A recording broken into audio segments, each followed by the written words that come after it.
Fils et du Saint-Esprit. Amen. Esprit de Dieu, repose sur moi. L'Esprit de Dieu m'a consacré. L'Esprit de Dieu m'a envoyé proclamer la paix, la joie.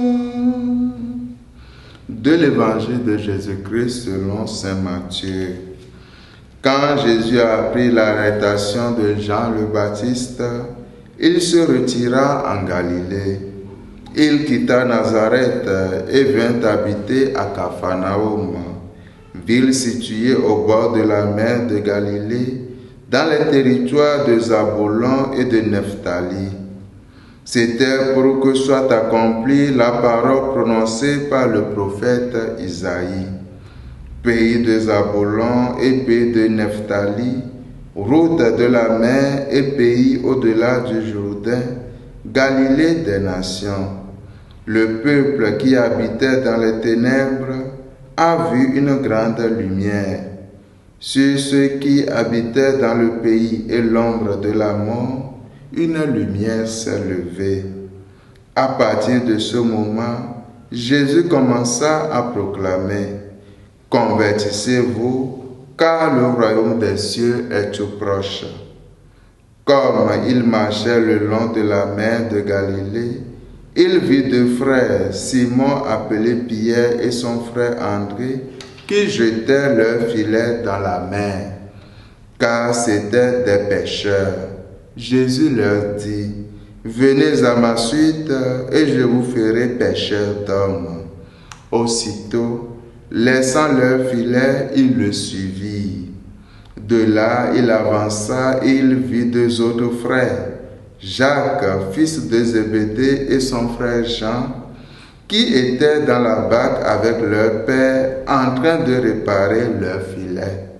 Il les appela. Aussitôt, laissant la barque et leur père, ils le suivirent.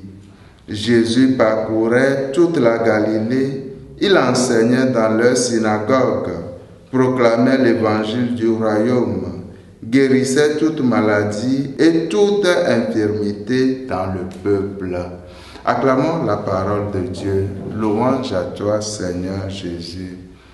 L'évangile de ce troisième dimanche du temps ordinaire, année A, nous parle du commencement de la mission de Jésus. Ce commencement est important car il donne le sens de son activité. Jésus se retire en Galilée puis quitte Nazareth pour Capharnaüm. Il marche le long du lac et appelle ses premiers apôtres. Il les appelle à se mouvoir avec lui, à venir à sa suite. Ces déplacements de Jésus provoquent des ruptures. Frères et sœurs, marcher, c'est toujours laisser derrière soi des paysages, des choses et des gens. Jésus rompt avec le village de son enfance, Nazareth, pour aller vers un milieu nouveau.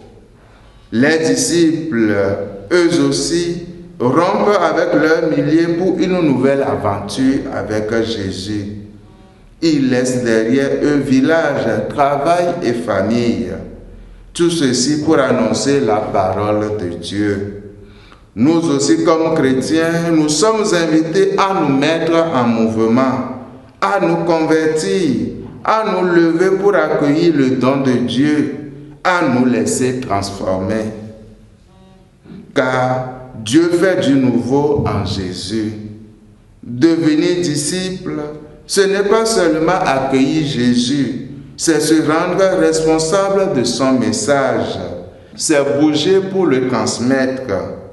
Chacun peut se demander en ce jour s'il est un disciple qui bouge pour Dieu ou pas. Puisse Dieu nous accorder la grâce de l'annoncer éternellement. Amen. Au nom du Père et du Fils et du Saint-Esprit. Amen.